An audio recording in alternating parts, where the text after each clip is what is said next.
I can't still am a fan of the show because I do admire skepticism, and I was a big anti-theist for many, many years up until about a year ago, and I'm now a believing person. Well, what convinced you? I mean, because as a skeptic, my view is that, I'm happy to change my mind once the... Joseph. Joseph it is on line one. You've been waiting for a while in New York. Thanks so much for waiting. You're on with Jenna and Matt. Hello, Joseph. Hi. Hi. Jenna? What's going on? Jenna and Matt? Yes, sir. Nice. So, I have a story that, by the way, how much time do I have? Because this has been going on for a long time.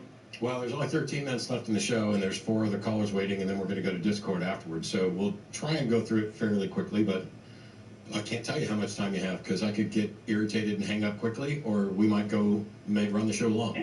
So let's just get to it. Well, that's one thing I'm hoping you don't do, that you don't get irritated and hang up quickly, because I have a story that demonstrates what God is, what he does. And, it's a very interesting story. Well, let's get to it. Because the story about the story is never going to be as interesting. And the story of the story. Tell me your story so that we know what God is and what God does. Right. I hope you don't hang up on me, though, because, Oh, my God! I'll make you a deal. Jenna will be in charge of hanging up on you. Just fucking tell the goddamn story. Just please get to it. All right. Okay, so I used to be a cross-country runner, track runner, track and field. And my brother was also a runner. And, so my dad, he took us to a gymnasium in the summer so that we could do strength training. And at this gym, there was this guy. There was this tall old man. His name was Bill. And he would say things to us. He would say, and I swear that this is his voice. He said to my brother Dave, he said, "You're my little angel." He said to both of us, he said, "You boys are such handsome devils." Okay. Can I ask something real quick, Joseph? Yeah. Does your dad or your brother or Bill tell us anything about what God is or what God does?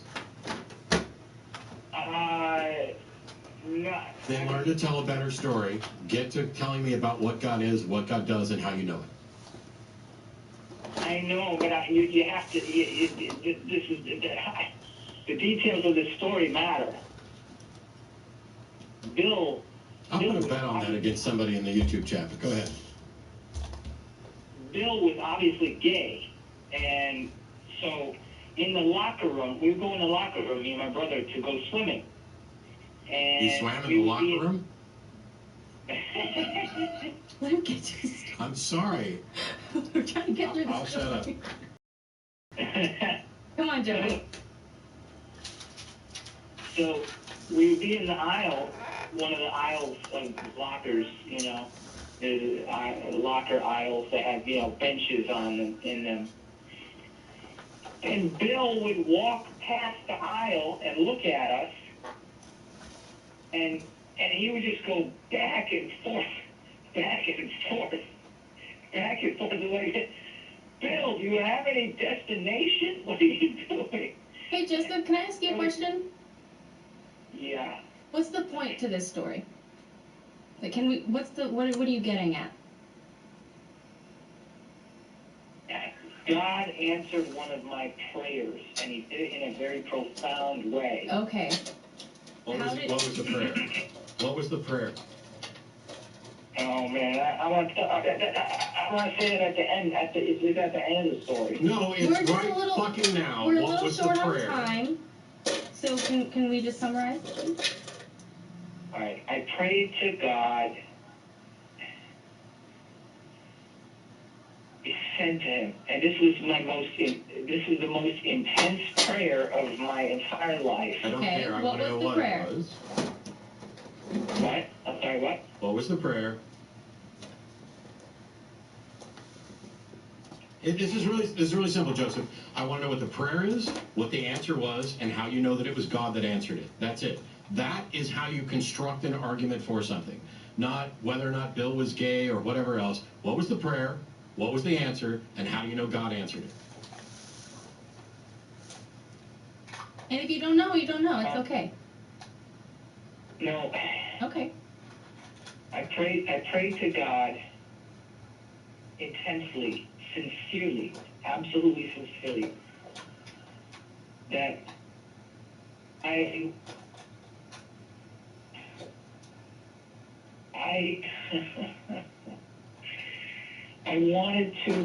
I was a runner, so I could run very far.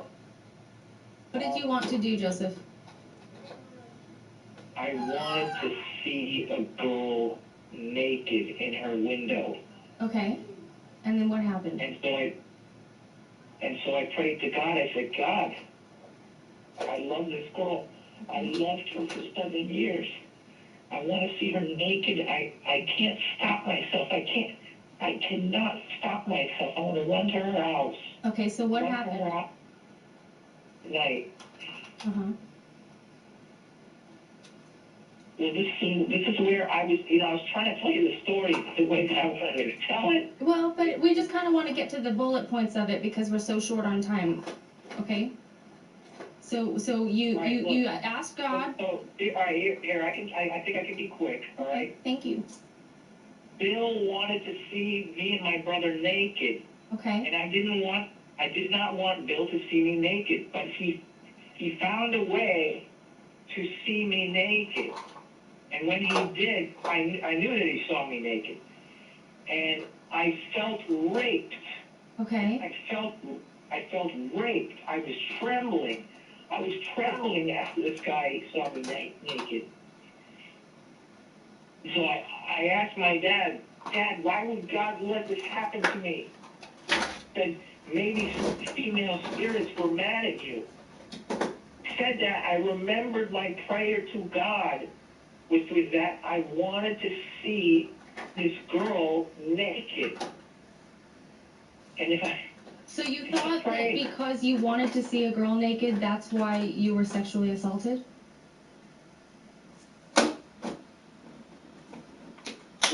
Right. That's what you think? That's what I think. Why would you think that? Look, listen, okay? God told me how painful it is seen naked by a freaking pervert. Okay, Joseph? It was so painful. Joseph? Seems to me like you're having a really hard time, and I completely understand if you are. I'm going to ask you personally to seek out help from the Secular Therapy Project, from Recovering from Religion, from 911, anything that you can do to get help for yourself, because it sounds like you're struggling, and I care about you, okay? I want you to know that there's a possibility that these two instances are completely separate, okay? If this is the reason that you believe in a God, is because it taught you a lesson, I wouldn't say that. I would say that something bad happened to you, and now it's time to help yourself, to take care of yourself if you can. But when it comes to seeing other people naked, and maybe you did learn a lesson that it's not right to invade other people's privacy. But what does... Well, let me be as straightforward as I can be. Everybody with any sense of decency and understanding of boundaries and privacy and proper, healthy sexual relationships, when you said that you prayed to God to see a woman naked, immediately thought you were a creep. You were. You then recognize later on when you ran into another creep, and whether or not they're homosexual or whatever else doesn't matter. Creepy sexual assault and things like that. That's not a matter of sexuality, which is another lesson you should have learned, as you were wanting to see a girl naked and he wanted to see a boy naked. But you learned a lesson. It's a valuable lesson. That your baser instincts about your sexual desires, about what you want, are completely independent of what you should do. I've seen plenty of naked women. I've seen naked men. I've wanted to see people naked. But what I do to achieve that needs to follow certain prescriptions. You know, you learned a lesson. You were sexually assaulted. At least in the sense of being ogled without your permission, consent, and without your desire, and it left you shaken, and you learned a lesson from it. The problem here is that you decided, with no evidence, that this was God teaching you a lesson. God looked at you and said, you filthy sexual pervert, you have given yourself over to your lust and desires, and now I'm going to show you what it feels like. And while that's certainly a valuable lesson, you have no reason to think that there was a God guiding this lesson, and it brings into character the question of that God, because I can teach someone how to exercise empathy, how to understand boundaries, how to value consent, without actually violating theirs. This is the same type of thinking, like if I get ill, there are Christians, including people in my family, who will look at any illness I get as if it is God punishing me for speaking out against God. And yet, you know, when something bad happens to them, it's the devil persecuting them. It's not God necessarily punishing them. We talked about this a little bit kind of at the top of the show. You were a vulnerable kid, and you experienced something nobody should experience, and you definitely should seek counseling over that, because I'm guessing that this happened quite a long time ago. I'm guessing, you know, it wasn't like last week or something, given the age. I don't need counseling. I don't. Okay. I love Bill. Okay. I like Bill. This Bill. isn't about whether or not you love Bill or like Bill. This is about listening to you. I'm not a therapist, but I'll bet if I got one on the phone, they would talk about the way you tried to go about telling the story, the way you laughed nervously and where you laughed nervously, the points at which you started to break down, the point at which you talked about how you felt you had been raped. These are all things that indicate to me that you are still struggling with this, not the least of which is that you thought that there was an all-powerful governing figure of the universe that decided to teach you a lesson. Now, one thing is, for young cisgender heterosexual boys, the desire to see a naked woman is natural. You are not the only person who prayed to God to let him see a naked person. You're not the only person who reached out to a God with some sort of sexual desire. And as a kid, that's not necessarily a huge problem. The problem is what lessons you take away from that. It's the natural desires that humans have aren't wrong. It's the actions they take on behalf of those desires that are wrong. You learned a lesson. I want to address, though, that there's nothing wrong with seeking help and getting counseling. I want you to know that I just saw my third therapist this morning, trying a new therapist. Like, I'm seeing therapists. It's not a bad thing. It doesn't mean that you're broken. It doesn't mean there's anything wrong with you. It means that you're able to ask for help, and that's huge. At the end of the day, I'm glad we got to the elements of the story.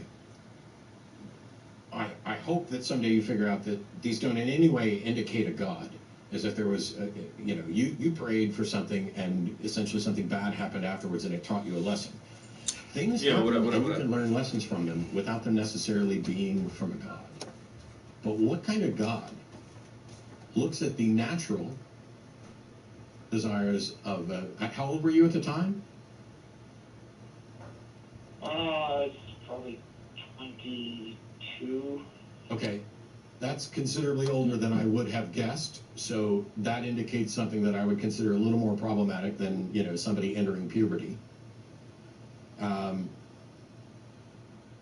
the natural desires people have, and then deciding to do one of the worst things, or in a pool of one of the worst potential things you can do to somebody else in order to teach them a lesson, is a God that is weak and feeble and incapable of communicating. Because I can easily teach a 22-year-old about what it would be like to experience something like that, merely as a thought experiment, without it actually happening in such a way that it might traumatize them for years. There are ways to teach and learn lessons that don't involve smacking, figuratively or literally. Now, there's no reason to think that there's a God that answered your prayer this way. I'm glad that you've made your peace with Bill. It's up to you whether or not you get counseling. I'm in disagreement with you about whether or not you benefit from it, but it's your life. But at the end of the day, if you think this is what God is and what God does, not only do you not have anything beyond your own suspicion that this is what God is and what God does, but I don't see it as any sort of valuable, good, or useful God.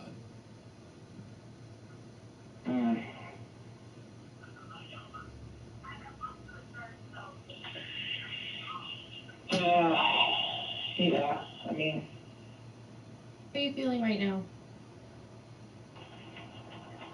You know, I'm feeling okay. I'm feeling good.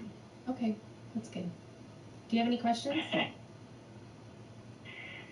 No, I don't. I don't have any questions.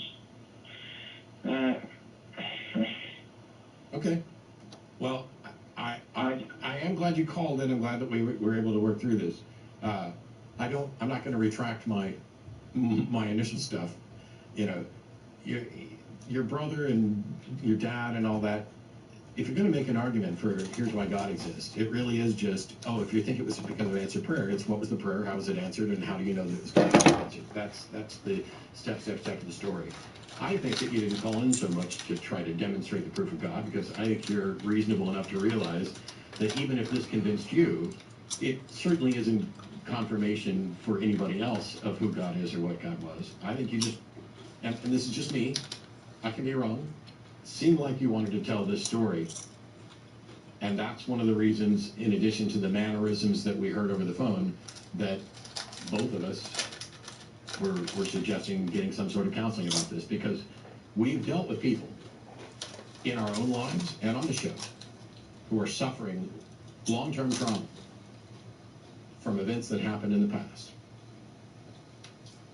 And your story and your mannerisms bear some of those hallmarks. We're not experts. We could be wrong. Maybe you are absolutely fine. We're just telling you what we got out of it. I can assure you I am absolutely fine. Okay, that's totally cool. Okay. Thank you so much for calling. I hope that everything goes all right with you, and I hope that maybe you can find a different argument to use next time, okay?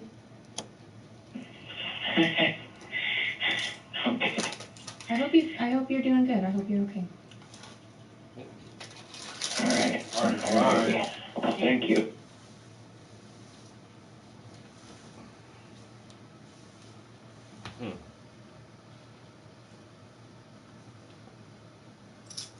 Now I need water. Check engine light comes on, your heart sinks. What's wrong? How much will it cost? What if I get ripped off at the repair shop? Introducing Fixed, the new tech sensor that can tell you in seconds. All right. We've got Charlotte in California. You're on with Jen and Matt. Charlotte Hello. in California. Charlotte? Charlotte? Charlotte? Charlotte? Hi. There you go. And now you're no longer muted. We can hear you. How are you? That's a great question. I would say right now I'm good. I mean, that's a great question. I'm so nervous, but No, it's okay. Take your time.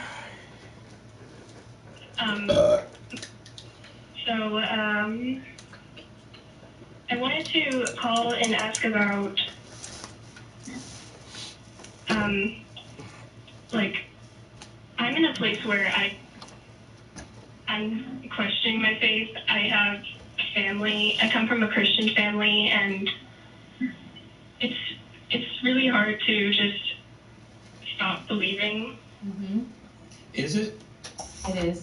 Is it? No, Well, I'm not asking. logically, but I'm asking because I can understand how it could be difficult to acknowledge that you don't believe, or to do so publicly, or to stop acting as if you believe. But you're either convinced that a God exists or you're not. And so I'm just trying to get clarity about what we're dealing with here, because there are a lot of people who are in a position where they are a sincere believer and they're going through it, and then they have doubts, but their doubts don't put them in a position where they disbelieve. And then there are many who realize, I don't have any good reason for this, I'm not convinced that it's true, but I'm afraid of the consequences of acknowledging that publicly. I'm afraid of losing my family, losing my community. And so we're talking about like two different things. It's whether or not you are a believer who is struggling with that belief, or whether you have fallen away and you're no longer a believer, you're an atheist, but you're afraid of the label and the consequences of all that.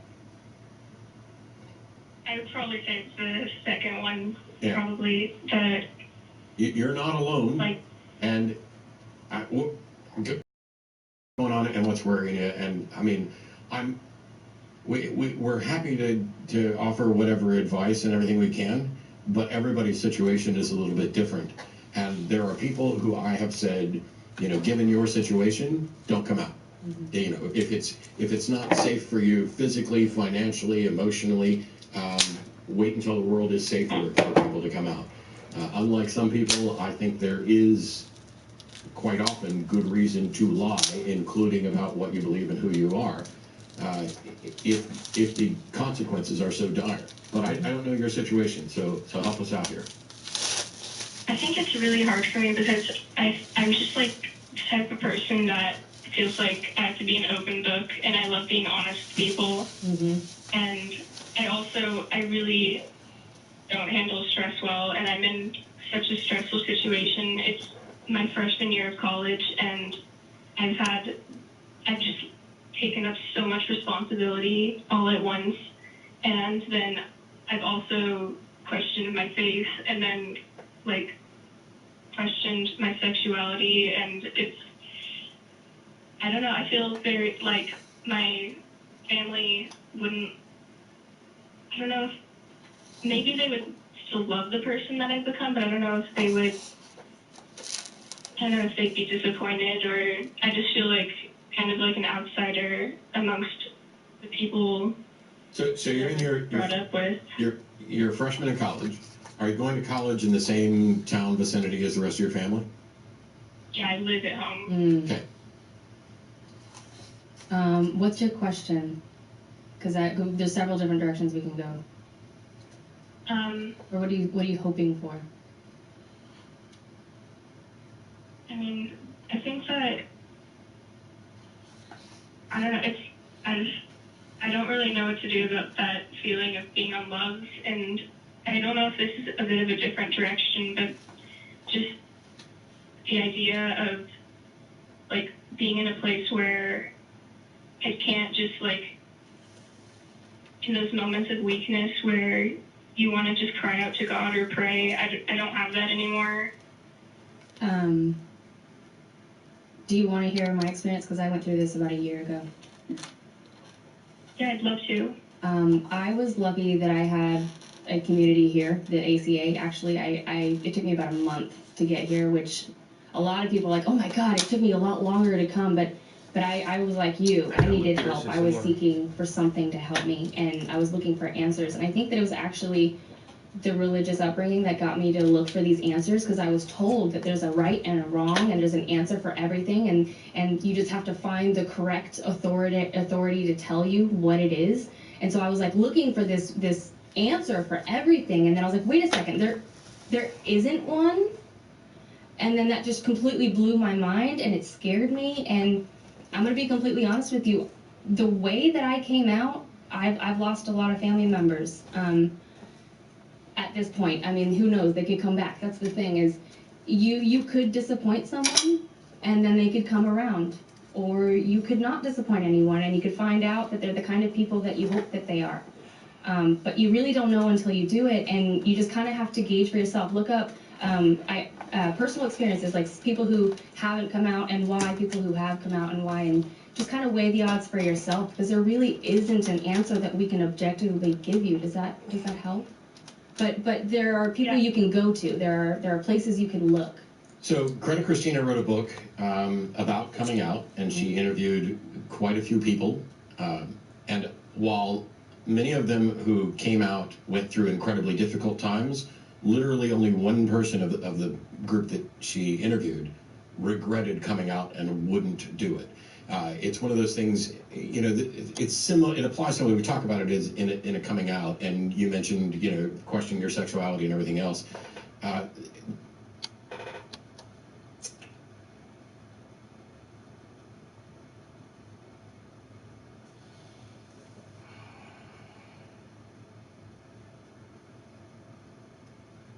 I don't know, yo. Like,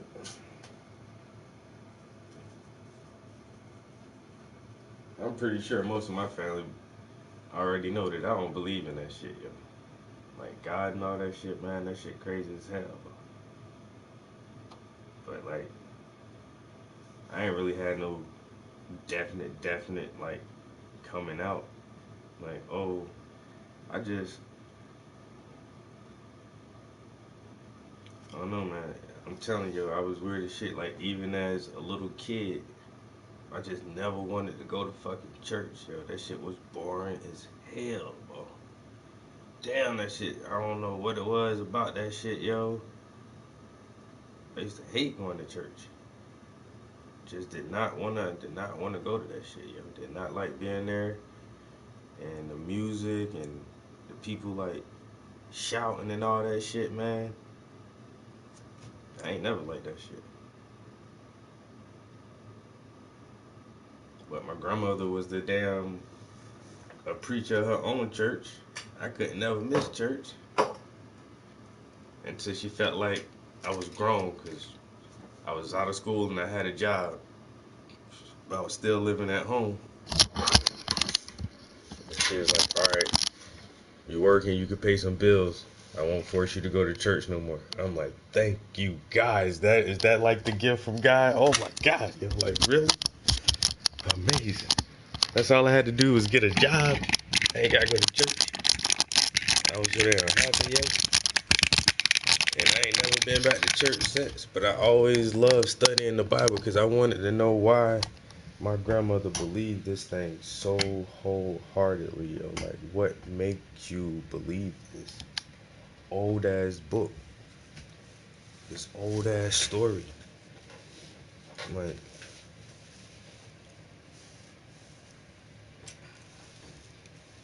man, the Bible never made sense to me, yo. None of that shit.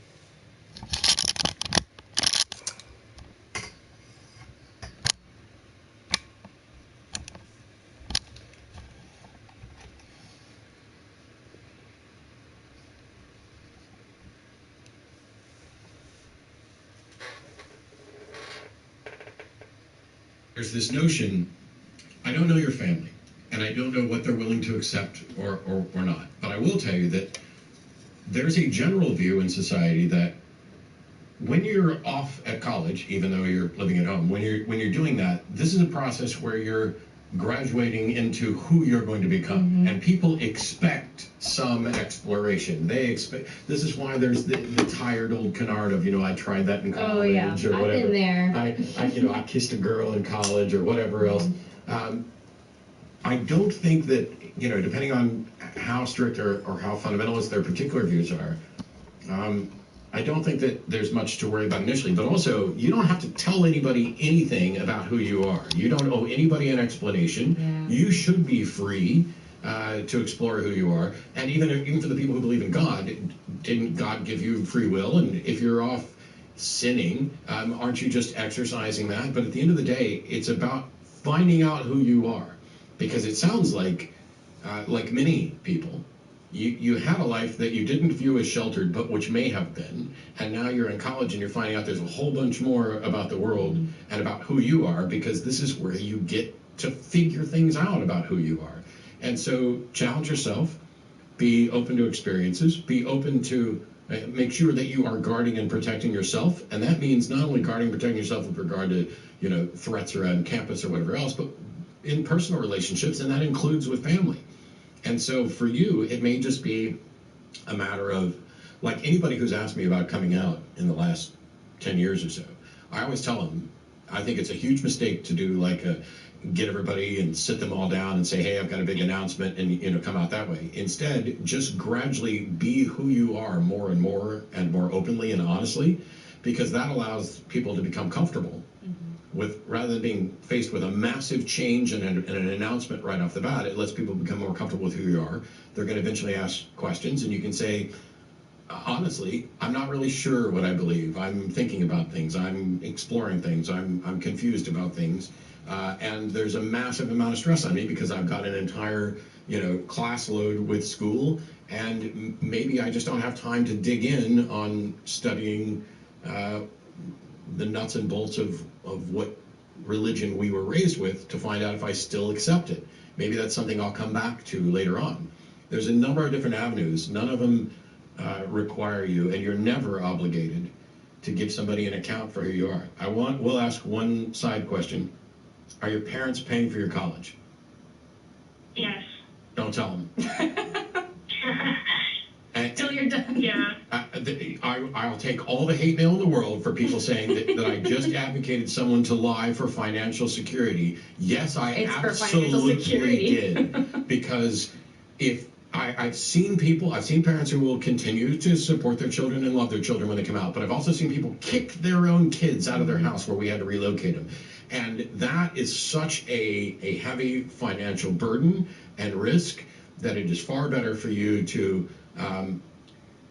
at some point, you're going to have to make a decision. At some point, you're going to have to say, is it more important for me that people love me for who I am and that I recognize who I am and I'm okay with it, than it is for us to maintain decorum and in our relationship? Whenever that is, go for it and find yourself a community, find yourself a secular student alliance, find yourself a group. But when I said at the beginning, if your health, life, financial situation, emotional situation is at great risk, I think there's absolutely nothing wrong with you continuing to represent yourself one way as you explore this, because it's not like, you didn't call in and you say, I'm a secret atheist and I have been for years. You're not even sure necessarily how to label yourself. So why would you sabotage everything that you're working for and create more stress and strife? If you want permission from anybody to just lie and focus on you and focus on school, I hereby grant you that permission. Yeah. But also on a slightly lighter note, you might find out that there's more people in your family that don't believe as well, that haven't come out for the same reasons that you haven't said anything yet. You can try to make it fun if you can. This means that there's a whole new world out there that you get to re-experience, and there's a lot of really cool stuff that I'd never imagined because I was so locked into this see no evil, hear no evil, miss life, everything. You know what I mean? Yeah, I know what you mean. Probably one of the best things you can do, which we recommend all the time, contact Recovering for Religion, find Yes. yourself a secular organization, a peer group with people who might be going through similar things, and have those discussions. Yeah, I think also a huge factor is just, I don't know, the emotional connection to religion. And just this morning, my mom was watching the sermon on TV, and the beginning of it had the music and the choir, or not choir, just the band singing, and I don't know, I felt emotional, and it made me feel even worse, I guess, because That's what it's supposed to do. That's what it's designed to do. When I was a Southern Baptist and I stood in church and we sang, I would feel what people would describe as the Holy Spirit. A sensation of elation, goosebumps, shivers, a warmth, this emotional connection. Music does this. Community does this. The group cultural experiences do this. What religions have done is they've co-opted the things that make people feel better and that make people feel connected, and then attributed that to a God. And as it turns out, I've had those same experiences in entirely secular circumstances, and not just like drug-induced or sex-induced, but secular music, secular art. Don't beat yourself up because you felt something. Don't reach a conclusion that because you felt something, therefore what people are saying about what you... Because the only reason I thought it was the Holy Spirit is because everybody around me was saying, oh, it's the Holy Spirit. Well, none of that is proof of what it is. And as soon as you find out that those similar types of experiences can be achieved through things that your religion would discourage, and that's an interesting point. Why on earth are so many religions so down on the other things that provide us community and good experiences that aren't church? That is how a monopoly reacts to competition. And I get that you're going to feel emotional, and there's absolutely nothing wrong or abnormal about that. I just recommend exercising caution about what conclusions you reach based on that, because that is how people are manipulated. It's like, oh, didn't you feel this, when the music started playing? Yeah, I did. And I feel it when Sia sings too. So that's the thing, is you can look at your religion and try to look at the aspects of it that made you feel good or that you got something out of it, and you can look around and see what can I replace this with? Like if you for example, I was a Catholic, there was this thing that called adoration where we would go into this room and God was there and you sit. And it was silent, and I loved it. And then now I meditate. Like there's a secular version of that I get amazing results after meditating, better than I got from adoration. What's the biggest thing you're afraid of, Charlotte? I mean, I don't know, it's just accepting, like, death and losing all that community. I understand what you guys are saying about, like, finding that sort of spiritual outlet in another place. I haven't really found that yet, so that's also, I've really struggled with that, having, like, kind of, like, that hole in me. It's part of taking care of you. Focus on exploring and finding out who you are, getting comfortable in your own skin, and the schoolwork that somebody's paying for and is valuable, and let the rest of it rest. And realize that you're the one that got you through everything that you thought God got you through. You did that. Yo, what's up, guys? You're stronger than you think you are. You are God. You're not God. Although you need to exercise caution. Yeah, exercise caution. If you're sitting around, which God? And it's Christmas dinner, and you decide all of a sudden that you've had enough. I wouldn't recommend opening Christmas dinner with "I am God and I denounce yours." So that's I'm obviously not being literal. Yeah, it's just so difficult. Like I hear what you guys are saying, and I definitely see it as being a long and difficult road, and just, I don't know, it's hard when I feel separated from my family because of it, and I don't know, like lately, I kind of just don't talk to them very much, and it's hard when I have like my younger brother come up to me and ask me to pray for him or something like that, and it's just, I'll say yes, and I still just, I don't know, I feel... Just be available, be an example, be available if they have any questions, and just show them that you love them and you're there for them, and you're not any different than you were before. You're the same person. I'll tell you this, in many situations, while certainly religious parents are concerned about the faith and beliefs of their children, they're far more concerned with, is everything all right? And so it's difficult as it is, if you put yourself in this position where you're speaking to them less and less, and you look and appear more guarded or defensive, their mind's going to go to all kinds of places about what's wrong or what's changed about our daughter, what's going on. You'd think so. Yeah, it didn't happen with me. I would have thought that they would think, like, lately that something was really wrong. Like, just like a week or so ago, I had to leave a class because of heart palpitations. Like, all of this, the compounded stress of, like, feeling like an imposter and hiding all these things and having so many thoughts, and then also school and stress,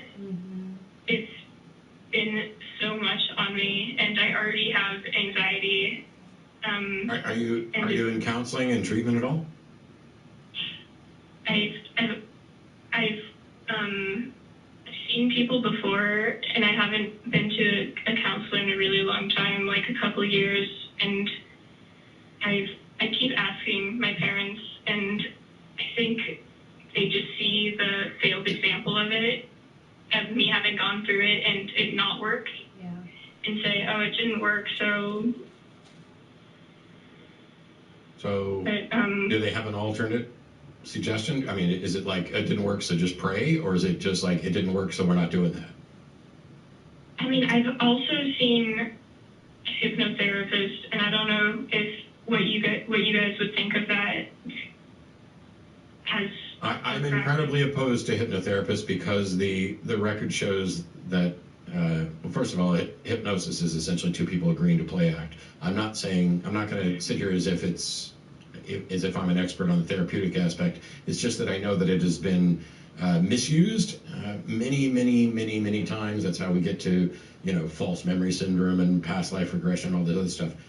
I will partially retract my don't tell them guidance there, because you're in a situation where not telling them is adding stress, and the stress seems to partially be based on the possibility of what might happen if you do tell them. And so I think probably the first thing for you is, we've mentioned recovering from religion, but probably more importantly is the Secular Therapist Project, to reach out there and see if you can find someone who's going to give you good science-based counseling tips to deal with your issues.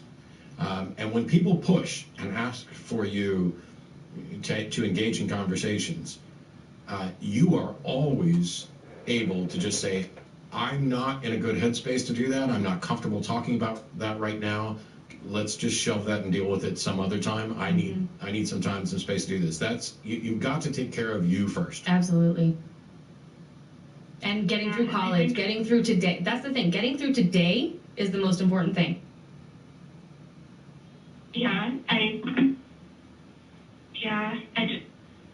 That's hard. I know, because you're so worried about everything that's gonna happen, and I know it's hard not to worry about that stuff, but just try to focus on what you have to do today, and then tomorrow, focus on what you have to do tomorrow. And if this becomes an issue, I mean, hopefully you've talked to enough people by then that you have kind of an idea of how you want to handle it, but ultimately you'll handle it the way you feel is right at the time. Yeah. Trust yourself. That's even harder. Oh, I know. Yeah.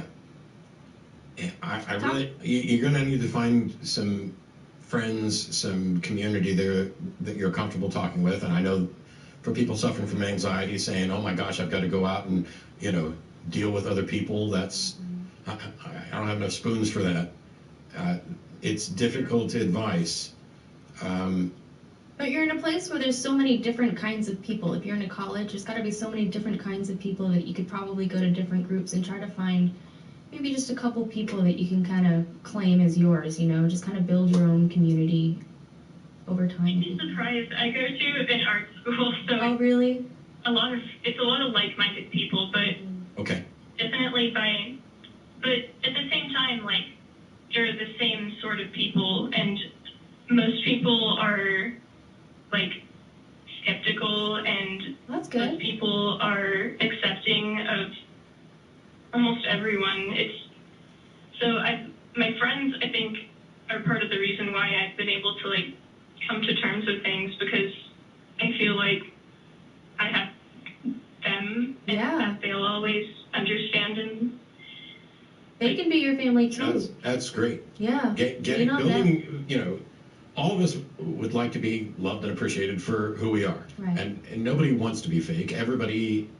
Most people, are a little bit chameleon-like at different times. You're going to, it's not even a matter of dishonesty. It's a matter of adaptation. Yeah, that's crazy. She done went to college and got in some conversation about God, and somebody told her to prove it.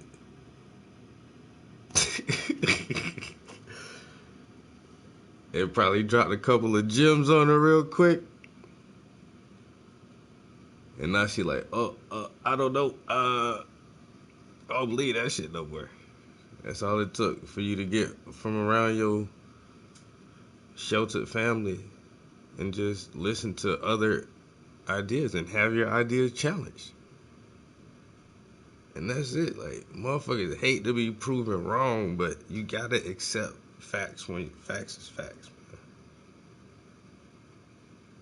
man. And the facts is nobody knows. There is no way to prove it.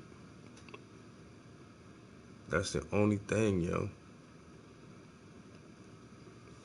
And people try to use the Bible to prove the Bible, and you can't use the Bible to prove the Bible. That shit is so fucking whack, yo.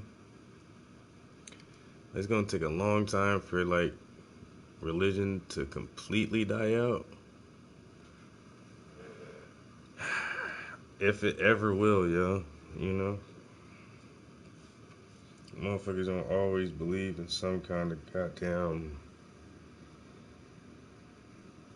creator. I don't know.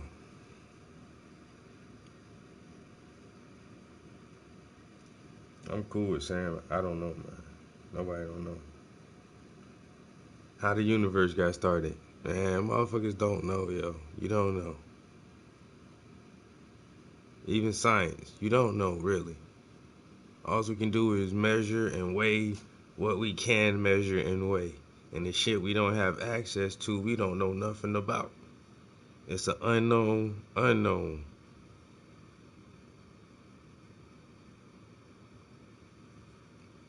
But saying you know for a fact and then using these old fucking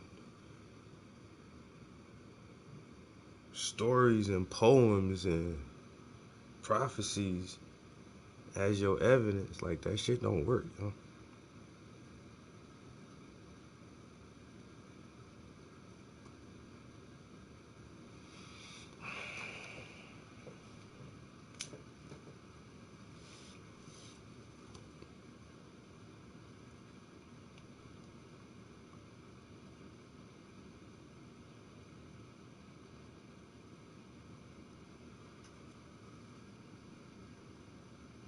I know I talk about this shit all the time. That's why I really gotta make a fucking another YouTube channel, yo, The Black Atheist, where this is, it won't even be no art.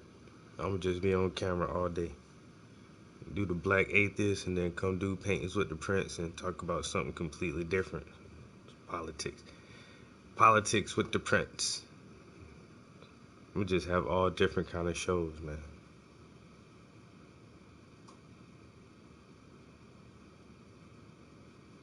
Yo, y'all seen the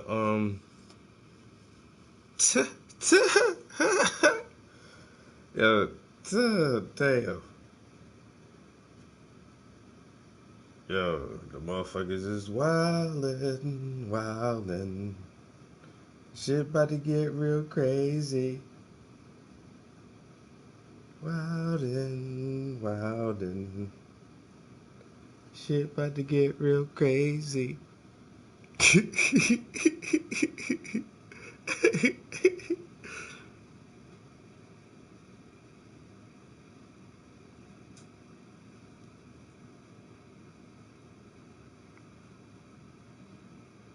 Yo, why that shit won't play, yo?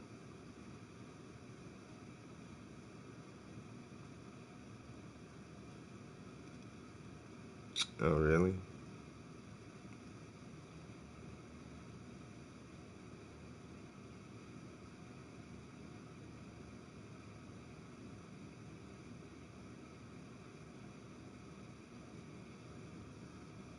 Not going to be removed.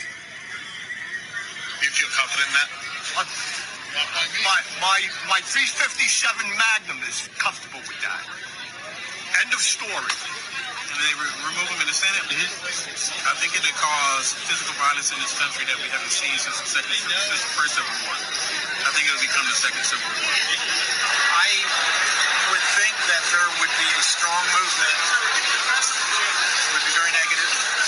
Possible violence. Not that I'm condoning violence. There'll be a lot of mad Americans. Possibly 70, 80 million Americans on the loose, not very happy. He's not going to be removed. He's not going to be removed. You feel confident in that? My 357 Magnum is comfortable with that. End of story.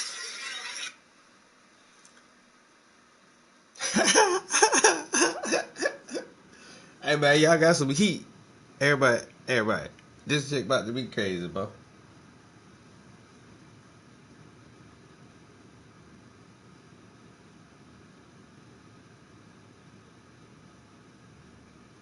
This shit about to get so wild.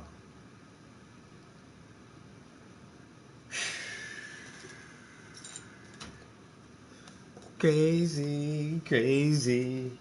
This shit about to get crazy. But the funny thing is though, they ain't gonna get my man up out there, yo. You know what I'm saying? Hey, the goddamn Republicans run too much. That's why they said, yo, look, if Trump can't do it, can't nobody do it. A Republican president, the Senate, all the goddamn congressmen, and everybody. Ain't shit going down, man. Trump 2020. And if y'all impeach that man, yo, homie say he got his 357 Magnum. What are you trying to insinuate, my kind sir? That you're confident, you and your gun are confident that he won't be impeached. And the other guy said there will be 60 to 80 million mad Americans on the loose. On the loose? Like, what kind of turn of a phrase is that? Making them seem like some wild pack of dogs, vicious for blood or something. On the loose. 80 million mad Americans. Who are Americans? I mean, I thought if you born in America, you are an American. I mean, what? You talking about a specific group of Americans that you deem only to be American? Or I don't understand these phrases that you are speaking right now. I need you to be more clear, you know. This motherfucker, you're not being clear enough on what you actually want to say. I guess y'all ain't got the balls like Trump just to say it how it is.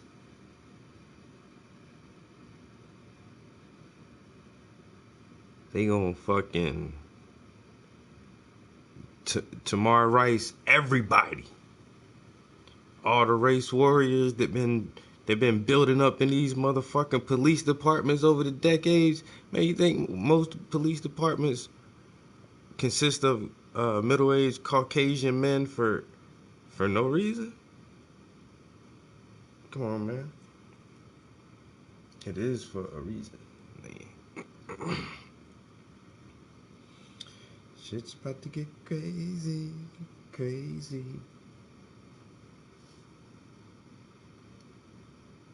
Once again, I doubt if the proceedings are going on live now. I can't listen to that shit live, can I? Is that public? Can't anybody from the? You can't play that shit. I wouldn't be able to play that shit on YouTube and let y'all hear that shit. I should put the one earbud in, because this shit has been kind of interesting. It's like a little soap opera, you know? It's all set up and staged. I just want to see how they gonna play it out on a larger scale, because they hyping up all kind of shit.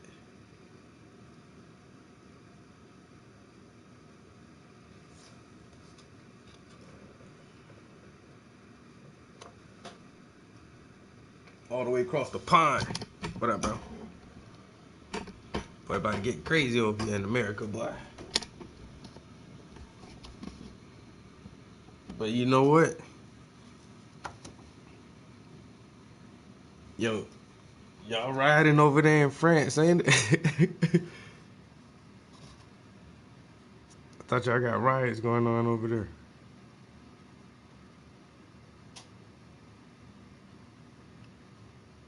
I gotta see what happened after all them Chinese riots too, man.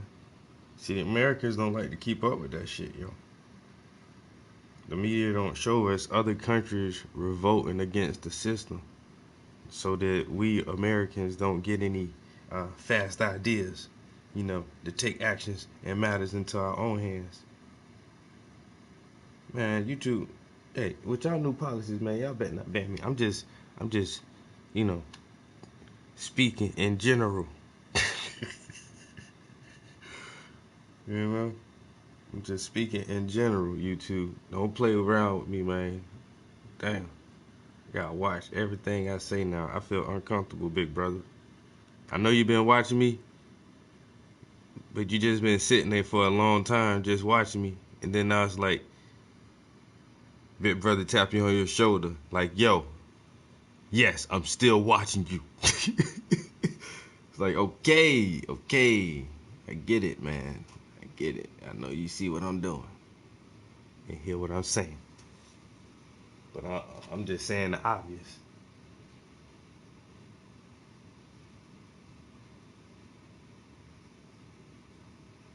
Yo, appreciate it, bro. I got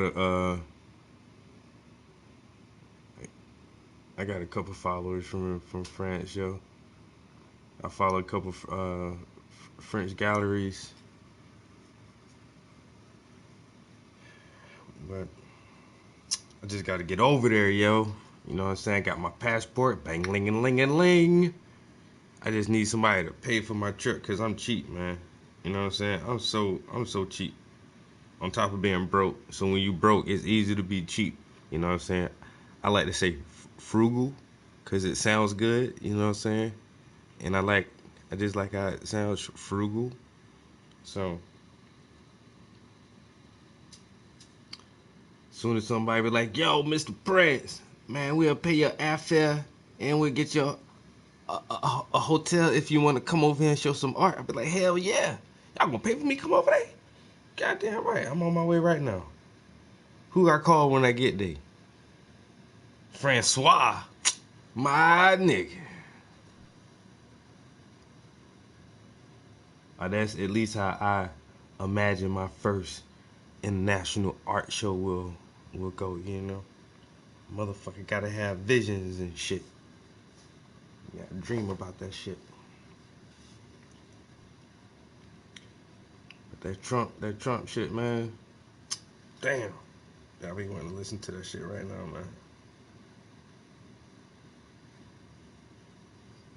This motherfucker's trying to get him on a janky phone call with Ukraine. What? Say, do us a favor. Do America, do us, the royal we, a favor. You know what? Look into them Bidens.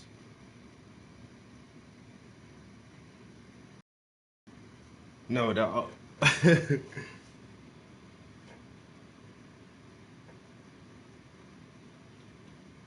you find me a place, man. Yo, I'm sleeping right on your couch, bro. I'm sleeping right on your couch.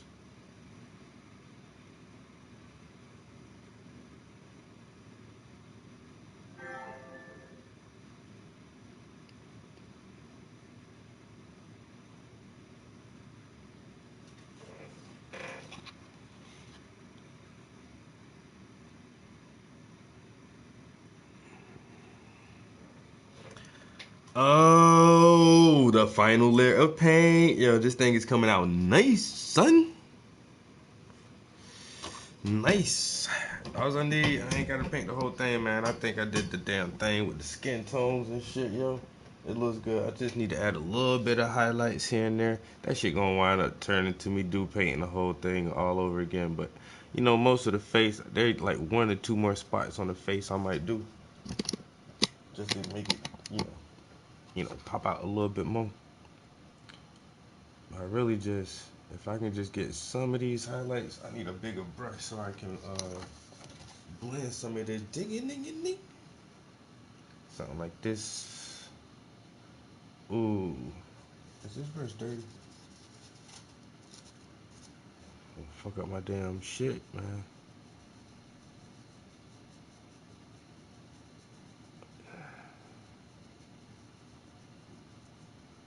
Gotta lightly just that shit right they call finesse. You know what I'm saying? You gotta finesse that thing, boy. Don't forget, man, this paint is wet.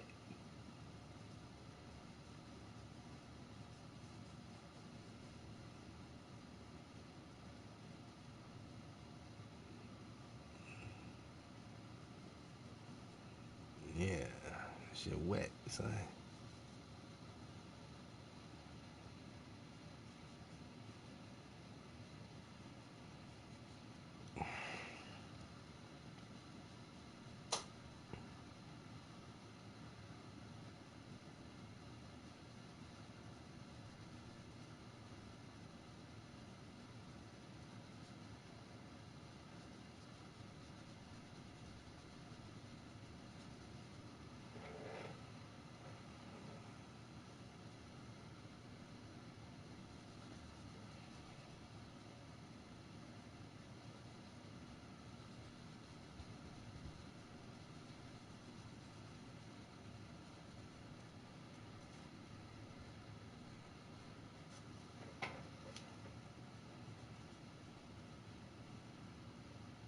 I ain't gonna sound the goat, but you know.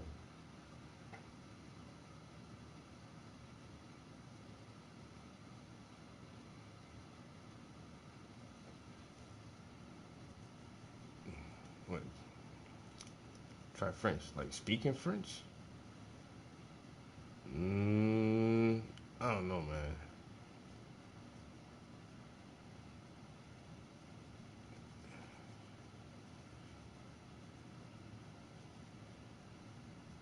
I tried to learn another language.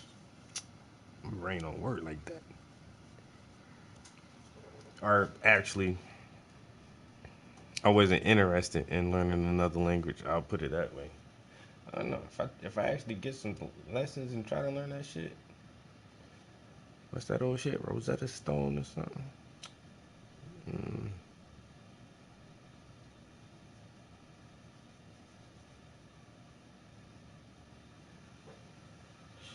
All right.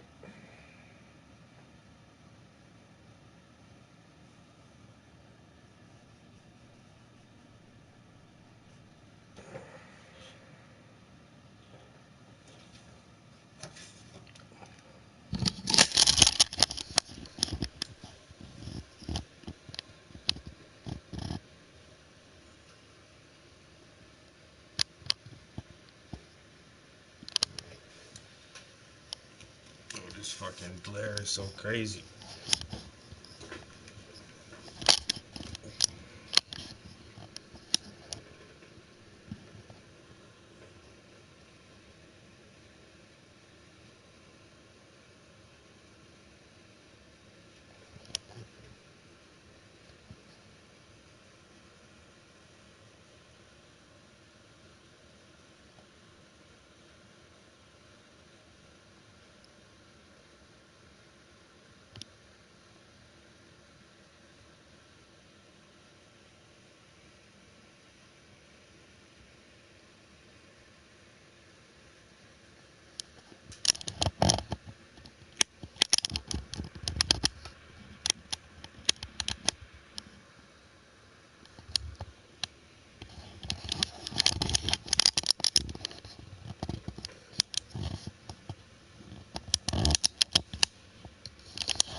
Hopefully I can finish this in the next week or so.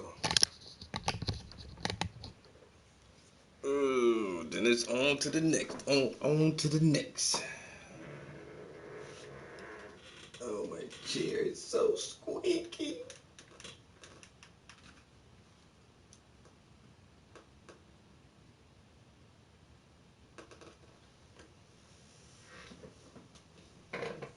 Manage anything with Monday.com. Bug queues, product launches, feature requests, even your R&D iterations. First.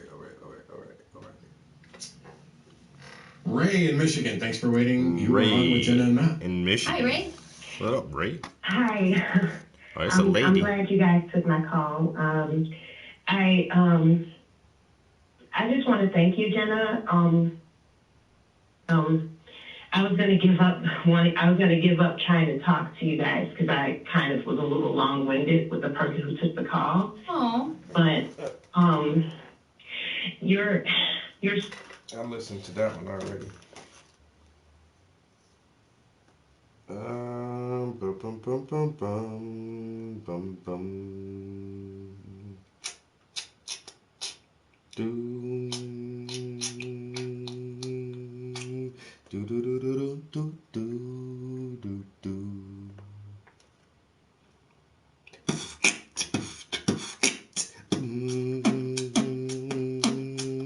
Let me stop before I spit all on my laptop. Do do do do do do do. Hi. Not that one.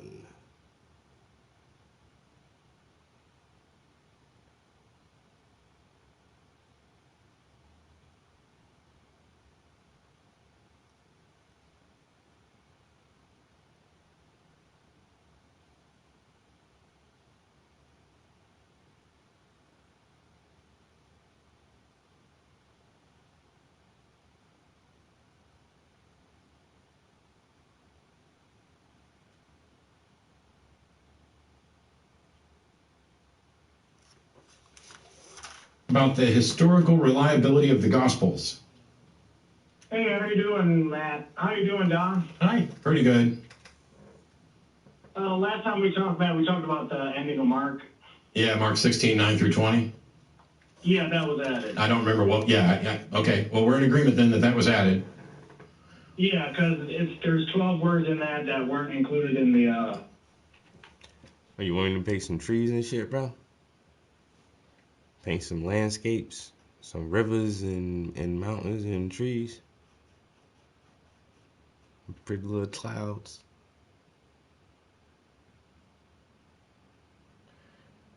Do do do do do do do. Try that Bob Ross shit, man.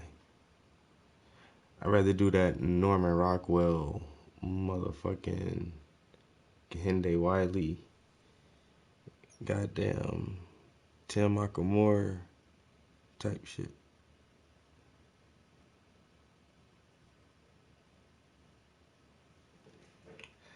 Boop, boop, boop, boop.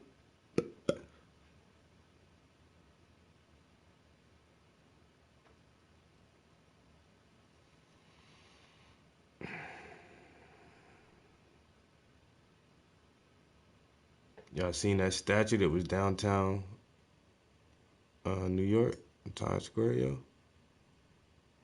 That big ass fucking statue called Rumors of War. You know who did that? You know who did that? You don't know?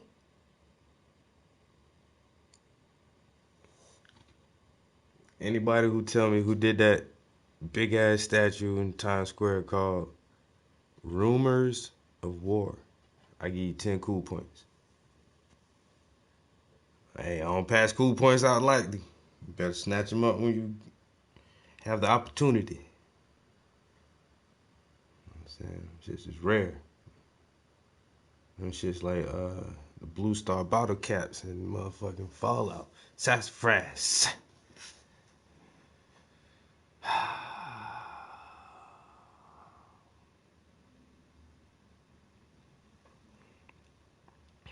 Yes, that I mean? Hey. Boo boo boo boo boo boo boo.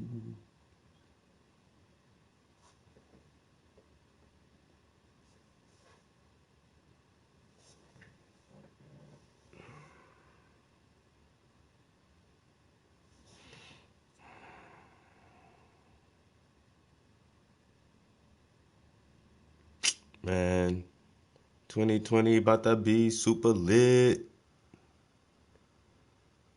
Yo, I've been seeing some shit saying, goddamn, Keanu Reeves gonna put 2 movies out on the same day. What the hell wrong with this man? Yo, Keanu Reeves gonna kill 2020. Yo, he's killing it. This motherfucker made $30 million and I don't know how much but he gonna be in the video game. Y'all seen that shit? Y'all ain't seen that shit, yo? Yo, Keanu Reeves gonna be in goddamn John Wick, The Matrix, and Cyberpunk 2077. You doing too much, homie. Slow down, my dude. I gotta get all that shit. I gotta see all that shit. I gotta. Yo, Keanu Reeves, that dude, ever since motherfucking Bill and Ted's Excellent Adventure, Bill and Ted's Bogus Journey. You know what I'm saying? The motherfucking cartoon show. Goddamn, Johnny Mnemonic. Motherfucking what that movie was? The Replacements. The goddamn I'm about to fuck that shit up because I'm about to say some crazy ass shit.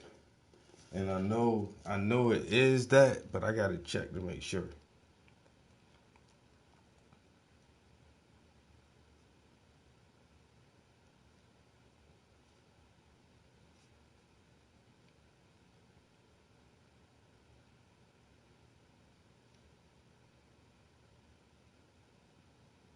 Yeah. That's how old I am, son. Y'all ever seen Speed?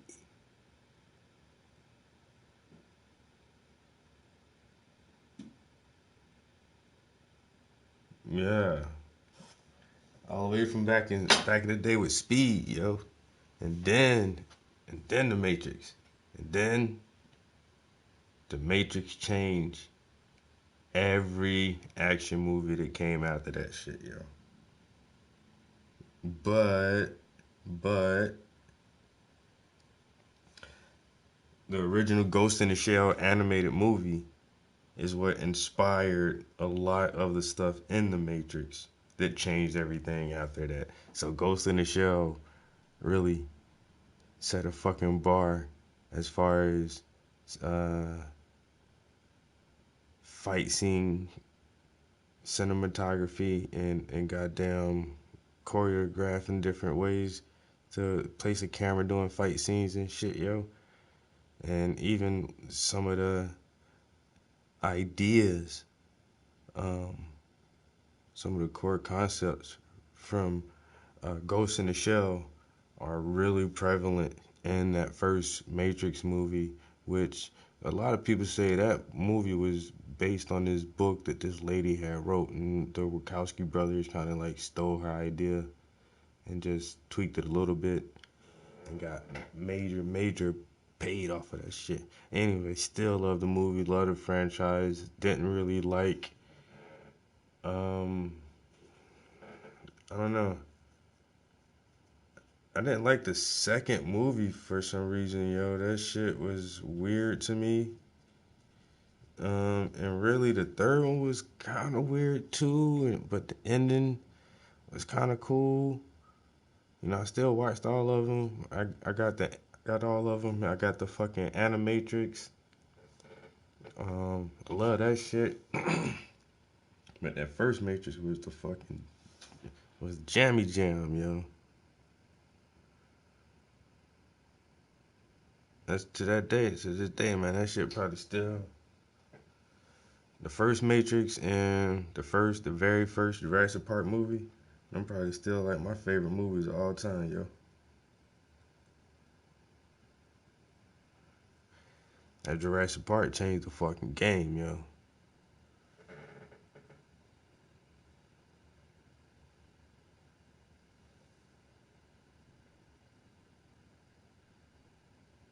That what they all that CGI, them fucking CGI.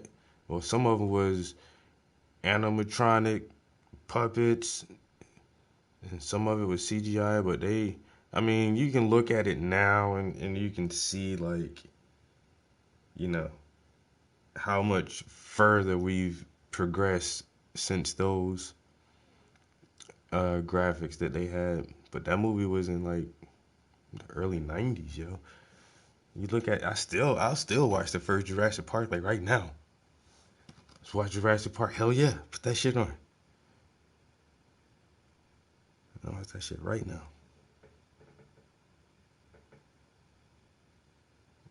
But at the time when that shit first came out, yo, bro, that shit looked so fucking real. Like, oh shit, yo, these motherfuckers really made dinosaurs for real. Like, to make the movie. But then, you know, that's the whole conspiracy, son. They just saying that it's a movie so that you don't really know they already got the dinosaurs, man. Yo, that shit crazy. Like, motherfuckers, like, nigga, there ain't no real dinosaurs, man. Calm down, man. There ain't no real damn dinosaurs.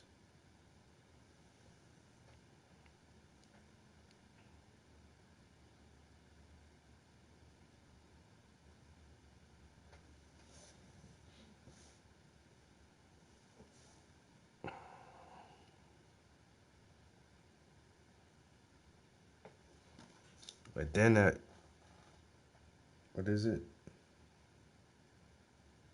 That Cyberpunk?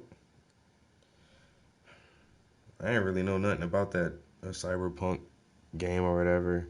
Apparently it was like some weird ass version of Dungeons and Dragons or some shit, yo. But it was just like in a different whole like cyber futuristic world, but it's all about rolling dice and reading cards and playing characters and some shit that motherfuckers would go larfing to or something, man. And it's like, And the first was called, what, Cyberpunk 2020 or some shit.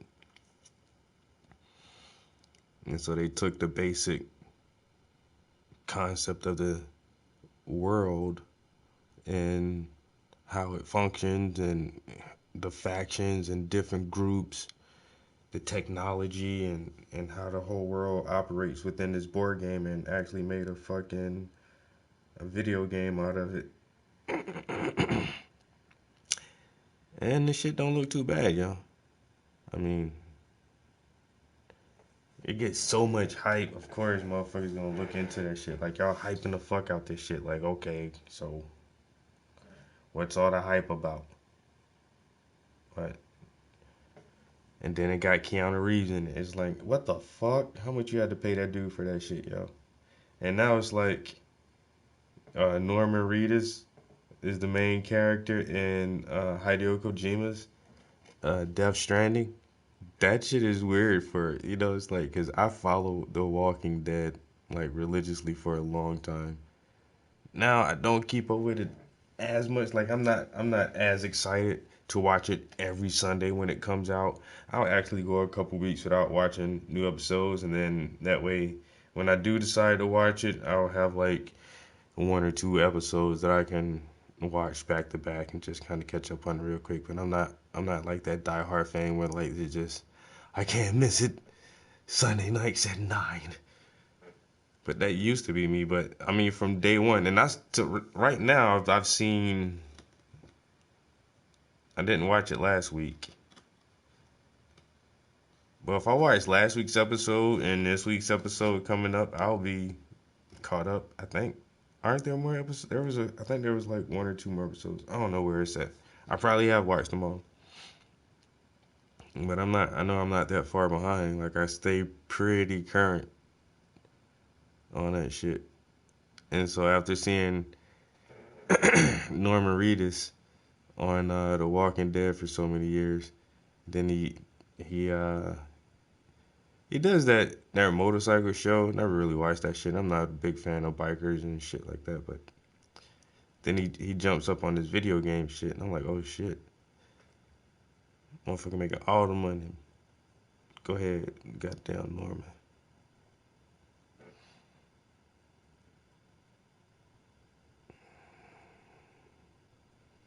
That's crazy. Like his character staying on the show after the main characters died. Or supposedly, or people think all the main characters are dead.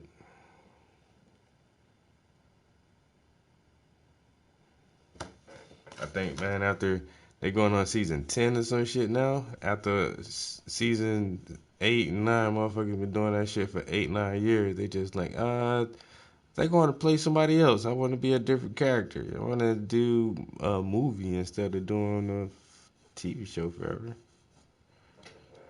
But they got to be making that money on that shit, yo. Because the young boy who played Carl, when they killed him off, there was some shit in the media like he was upset because they told him he thought he was getting another 3-year contract on the show. And all of a sudden, they just terminated his contract, killed his ass off. Killed this character off the show, and it's like, fuck you, young boy. Psych.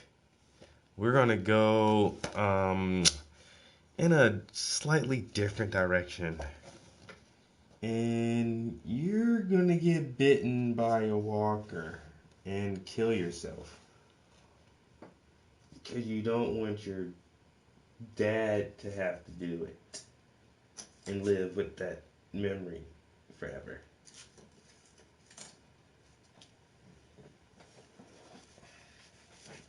I was like, damn, they did the young boy dirty. And even though, as much as I like Norman Reedus, and as much of a Hideo Kojima fan that I am, I still didn't get that game, Death Stranding. It just didn't seem to have, I don't know, enough appeal for me. And I guess, I don't know, I draw the line at being some hardcore on some shit. Because a lot of people was like, oh, this shit is the best game ever. But then I watch people stream it and play it, and it's like, and the story, and it's like, I don't know, guys.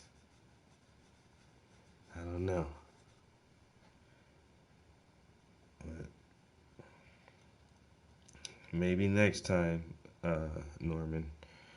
But there's a great chance that I'm gonna use my piggy bank money to get that fucking a Cyberpunk video game, because it does look cool, does look like something different, and like listening to the plot, and that's something else too, yo. Like listening to the plot of the game, I was like, wait, whoa, what? And then I was like, where the fuck this shit come from? And so I looked up the history of that shit.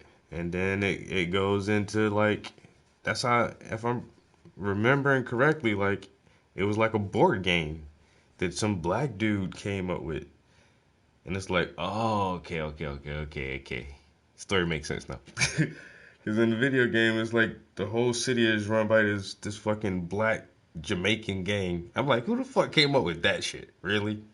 Like the biggest, toughest gang, but then you got to take those guys out, and it's like, okay, yeah. So I thought that was kind of interesting, and then on top of that, like, it's gonna have Keanu Reeves in that shit, yo. You know, I'm trying to think, man. Other than those Matrix games. And those were kind of like, they did those Matrix games just because the Matrix hype sells so good, yo. And I'm happy that they stopped kind of doing that, kind of pairing video games with movies and shit. Because for a while they would like, every time a movie would come out, especially something that like teens would like, they'll try to make a video game right behind it. And it's like, the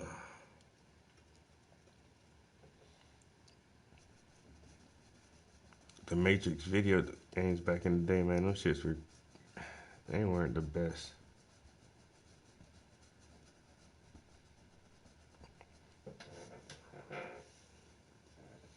But the hardware we got now, I say, man, them motherfuckers look just like they sells in them video games, yo. You play that shit, man, that shit look just like fucking Norman Reedus, yo. That shit is crazy.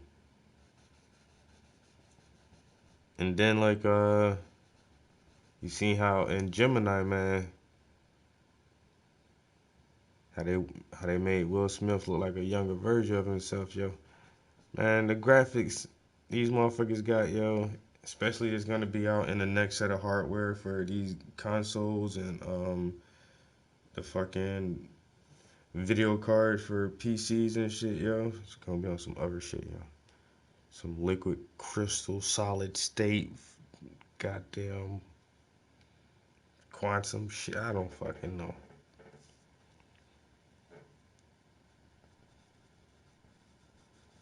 And I think that's why a lot of games trying to hold out for the new hardware. That's why they kept pushing The Last of Us back. But then they already got a release date for The Last of Us Part 2. And I think they're going to do the exact same thing they did with the first version of The Last of Us. Because that shit came out real close to the end of the life of the PS3. And then when the PS4 came out, they just put out the remastered version. They did the same thing with Skyrim too. And I think they're gonna do the same thing with this shit. Like, they'll just put it out, because we're at the last leg of the fucking PS4 now. It's 6 years old, and normally, I mean, they said the PS4 is gonna have a longer than a decade lifespan, and they're gonna, even if they put out new hardware, they're still going to have dedicated servers and games for the PS4.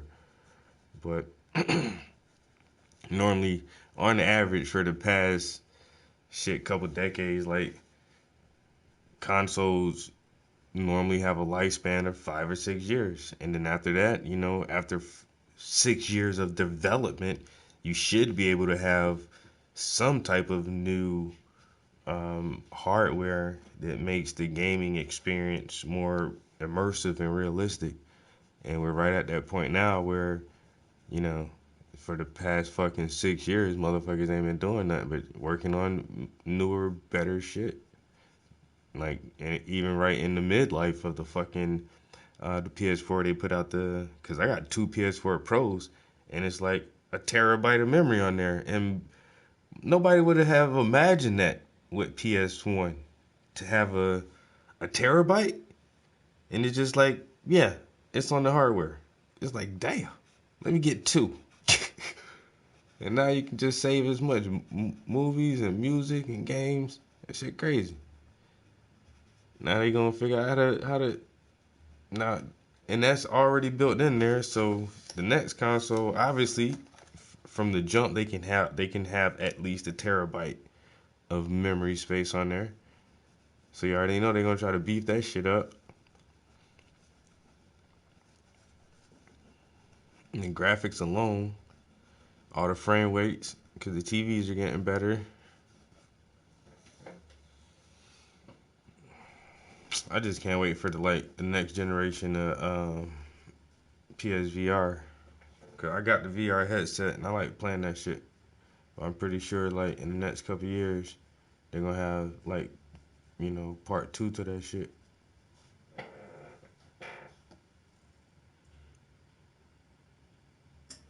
Cause everybody else keep upgrading their stuff. They already upgraded the Oculus Rift. Appreciate it, bro. I'm sorry there's such a shine on the canvas. I'm a I've been here an hour and a half. Well, I really only been painting for 30 minutes. I done ran my mouth for a fucking hour. But I did just get off work, and I'm hungry. So in a little while, I'm gonna take a break and go grab something to eat, or fix something to eat, rather. I don't know if I'm gonna do some burgers or some spaghetti and meatballs. I'm trying to decide this right now.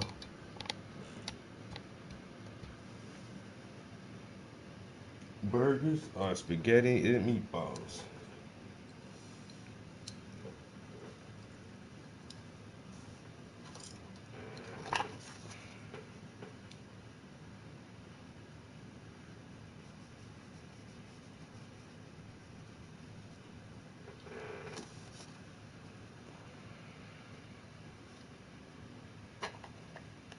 All right.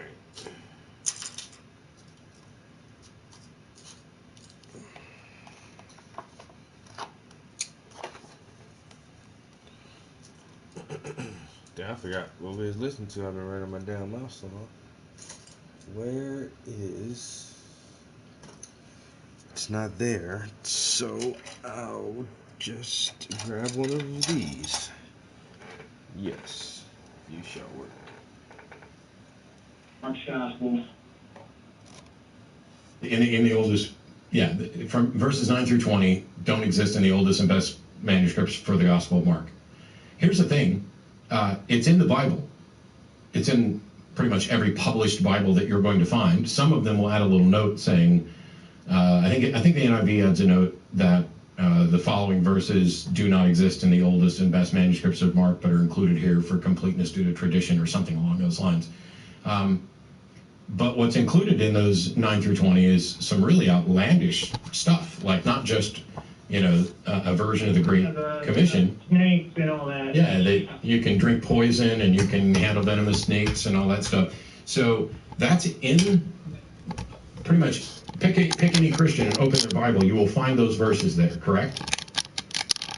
But there's always a footnote that says this was probably added. Well, there's not always a footnote, okay? In every Bible, I have 3, and it always says it in mine. Okay, well, I should have brought my King James that I grew up with at home because it doesn't say that, and it's got a concordance and everything. But why would we include such ridiculous passages that even Christian scholars acknowledge don't exist in the oldest manuscripts? So there's not good reason to think that this is an instruction from God.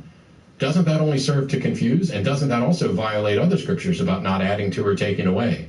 And yet, I don't know that I've ever heard or heard of any Christian preacher giving a sermon on Sunday morning that starts with, hey, Mark 16, open your Bibles. Every verse from 9 through 20, just ignore those because that's stuff that was added and is not Scripture. I've never heard that. Well, that's why we have so many manuscripts, so we can see what was added, what was not. Because there's also a phrase in 1 John 5:7 that's called Kama Johannium. Yeah. And that one's controversial as well. Yes. And so the thing is, as we go through these, so the Kama Johannium is essentially where the Trinity is the only spot where the Trinity is kind of expressly presented in the Father, Son, and Holy Spirit. In that sense, that may not be accurate, but the Trinity was invented basically in 325 CE. So now we've got at least 2 things in 2 Gospels that are at best dubious. How many other things are in the Bible that people take as the Word of God that aren't? And how can you tell? Well, there's another one too. Yeah. The woman in adultery. Yeah. But an early church father quotes that, I think, around 100 AD. So I think they just put it in the wrong place or something. That's what I was taught. It might be the case. Here's the thing. If all of those things were supposed to be in there, if even the ending of Mark existed in an original manuscript, that doesn't change whether or not it's true or believable or anything else. But what we find is that as we begin to investigate, we find more and more problems. And so this becomes an issue for anybody who wants to say that the Bible is the inspired word of God and all scripture is useful for instruction, if in fact there are passages in the Bible that shouldn't be there? What if there are also passages that should be there? Like the Shepherd of Hermas or the Apocalypse of Peter, which were both considered inspired scripture. They just didn't make it into the canon. So when we start talking about the Bible and how reliable it is, it's not. And I don't know how you could ever get to the point where we have no original manuscripts. We don't know who wrote a good chunk of it. There's disputed authorship for other things. And God hasn't come out with here's the 2019 edition of the New Testament with corrections and addendum. And it would seem to me that if I was God and I had inspired a message for all of humanity that was the most important message ever, and they clearly got some of it wrong, I have a responsibility to correct that. So the fact that the correction hasn't come either means that it's not wrong, God doesn't care, or God doesn't exist. Well, it's called the Meritorian fragment, and we use it around 180. Sons of a and that's got 22 of the 27 books. I mean, I was gonna paint the whole thing black again, I know in the but book of Jude, Timothy, and I think gotta get that off. the Epistle of Peter, they talk about false teaching in the church. Yeah, it's funny because one of the things that's attributed to Paul is clearly a forgery, and it's funny because the passages in those books talk about, I, Paul, write to you by my own hand so that you will know that it is me, which is basically, there's people running around forging my stuff. This is not a forgery, which, by the way, forger would write. Well, when we look at the book of Hebrews, we still have no idea who wrote that, but I think it was probably Barnabas and Paul wrote that together. And the thing is, Kristen, who did you think wrote that? When I was a Christian, I didn't spend that much time worrying about who wrote it because it was inspired by God. It didn't matter to me that Matthew, Mark, Luke, and John weren't written by anybody named Matthew, Mark, Luke, and John. What mattered was that this is what God inspired as the gospel story, and I was supposed to garner from it the elements that were relevant to my walk and not be concerned at all about who wrote it. It's only after I started finding my way out that I discovered that the people I'd assumed wrote it hadn't, and that the things that I assumed were eyewitness testimony weren't. And also that even if they were eyewitness testimony and were written by the people that I thought wrote them, that still doesn't tell me whether or not what they wrote is accurate. So I'm really looking for a way that we can figure out exactly which parts of the Bible are accurate and how we can tell. Well, I think the Last Supper was at Mark's house. Do you want me to explain that? I don't care whose house it is. I don't know. How's it relevant whose house it is? Because Mark puts himself into the gospel. Oh, so what I'm saying... The naked man that wrote Mark, John Mark.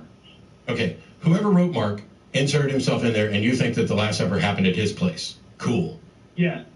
What? Well, because in Acts 12, Peter goes to that house after he escapes prison. Yeah. What difference does it make whose house it was at? Well, if Mark and Barnabas are cousins, and if he wrote Hebrews, then we're putting all this stuff together. I think what Matt's getting at is you got to take a step back and ask, did this happen? Yeah, did this happen? Is there anything of value here? It makes no difference to me where the Last Supper was, or it really doesn't matter to me too much if the Last Supper occurred. I could say, okay, I'm going to grant you that Jesus was a real person, Yeshua ben Joseph, and some people who we don't really know that much about wrote some things about his life. Some of them kind of almost tried to look like eyewitnesses, even though the evidence is against them being written by eyewitnesses.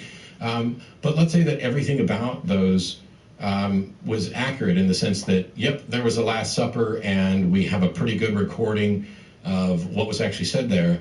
None of that gets us in any way closer to whether or not Jesus was in fact God incarnate, and whether or not he died and was resurrected, and whether or not that applies for the salvation of sins, and whether or not we know at all what we need to do to fulfill our role, what God wants our role to be. So we're sitting here talking about acknowledging that there are problems with the books, and that goes down to authorship and reliability and what's in there. And the first question that needs to happen is, how do we come to the conclusion that there's some truth to be found within this? Because I don't know that it's necessarily the case that there is any truth to be found within it, or that it's possible for us to figure out what's true and separate that from what's not true. Well, there's a lot of evidence. We could start with the massacre of the innocents. You don't believe that happened? Is it reported anywhere other than the Bible? Well, the Roman Emperor Augustus said that it is better to be Herod's pig than Herod's son. How does that attest to the slaughter of the innocents? Because it was less than 20 that were slaughtered, because Bethlehem was a small city. And that... Oh, no, that doesn't... Okay, what does God need with the starship? A quote from Captain James T. Kirk. We can confirm he killed his wife and a couple of his kids. Okay, wow. You're awfully close to this material, and I think it would benefit you to take a step or two back. Well, when we look at Gospel of Matthew was written first. You are now in direct opposition with the overwhelming majority of scholars, including Christian scholars who spent their life studying this. Well, when you look at the Gospel of Mark, he doesn't include Jesus' dad, Joseph. Or I think I'm going to go with correct, because I don't have it in front of me now, and I don't have every bit of this all memorized anymore. But you would at least acknowledge the vast majority of scholars, including Christian scholars who study the New Testament, almost universally note that Mark was written first, and that Matthew and Luke either borrowed from Mark or borrowed from a shared source Q or something else, because they include the same elements in the same, in some cases, the same language and order. What makes you think that Matthew was written first? Because we have more discourse, like the Sermon on the Mount. You can compare that to the Sermon on the Plain in Luke. It's very descriptive, because Matthew was a tax collector, and he was probably writing this stuff down. He probably didn't write it in Greek first. I'm sure he wrote it either in Hebrew and Aramaic first. So now you've assumed that Matthew was real, Matthew was a tax collector, Matthew was the author, Matthew was literate, Matthew accurately wrote stuff down first. That's a lot of assumptions. How do you demonstrate any of that? Well, a tax collector would have to be fluent in Hebrew, Aramaic, and Latin or Greek. Okay. He would definitely be fluent in Greek. But it's known we don't know who the authors are. Yeah. Right? So a book for whom we don't know the author, you've now concluded who the author was based on a bunch of assumptions, and that it was written confidential, or they were getting killed. Killed. Nero, we know 30 years after Jesus' death that they were being killed in Rome. Who? The Christians. Okay. What does that tell us about whether or not Christianity is true? That it spread that far from the Middle East to Rome in that quarter. That doesn't tell us anything about whether or not it's true. That tells us about whether or not it was popular and whether or not it was persecuted. That's not about whether or not it was true. Well, that would mean Acts is true then, because it's spreading. Okay, the whole of the book of Acts, so like if I list 10 things right now, just off the top of my head, the sky is blue, I'm the best person on the planet, I'm magical and can change water to wine, greater than 2. There, I gave you 2 things that are clearly demonstrably true. Does that tell you anything about whether or not my other statements are true? My job to, you're a methodological naturalist. Okay, first of all, first stop. Methodological naturalism has absolutely nothing to do with the question I asked. Not one thing. I said if I listed a bunch of things and the fact that 1 or 2 of them were correct, that doesn't tell you whether or not the others are correct. That's You're just trying to say that the miracles were correct in the Bible. Get you to You don't believe in miracles. You're a methodological naturalist. Wow. So this, ladies and gentlemen, is exactly what I talk about when I talk about religious ideas putting up roadblocks to good discussion. Because I have made no statement at all in this about whether or not miracles were possible or not. You said that because they were persecuted, that means Acts is correct. But Acts has a lot of claims, and one claim from a book does not mean other claims from a book are true. That's all I was trying to get to. All right, I'm sorry about that. So the fact that a claim in a book is true tells you nothing about whether other claims in the book are true, right? Well, we got a lot of books we got 66 books to confirm here. Well, we don't actually have to go through them all, and it doesn't matter if you had 66 books, 666 books, or one book. The fact that there's a true statement in a book does not tell you about whether or not the other statements are true, correct? Correct. Okay, so you don't get to say that Acts is true just because Acts includes a true statement. Each statement in Acts that you would like to use to make your case would need to be supported by evidence. Correct. Okay. But do we want to go back to why I think Matthew was written first? Does it matter which one was written first? Well, the three synoptics were written before 70 AD because Jesus predicted the temple. Well, that's not necessarily true. As a matter of fact, the bulk of scholarship places them after 70 AD, in part because of the temple. Now, yes, they don't believe Jesus was the hypostatic union, truly, not truly man. That we could predict that. Right, they don't necessarily believe that it was a prediction, but there's also not evidence that they were written prior to that. The only reason that you want to place them prior to that is because now it looks like a prediction about the temple. You have no evidence. So here, let me make this as easy as possible.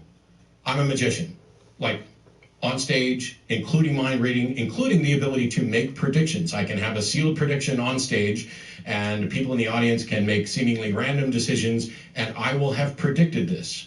Now, it's nice that my prediction is in place beforehand, but we're talking about a short show here. And as far as you know, there's a prediction that's in place from the beginning of the show that shows what somebody's going to say. I've successfully predicted it. I do it every show. Does that mean that I actually knew ahead of time what was going to happen? How do we know I didn't change things? How do we know that I didn't manipulate things in certain ways?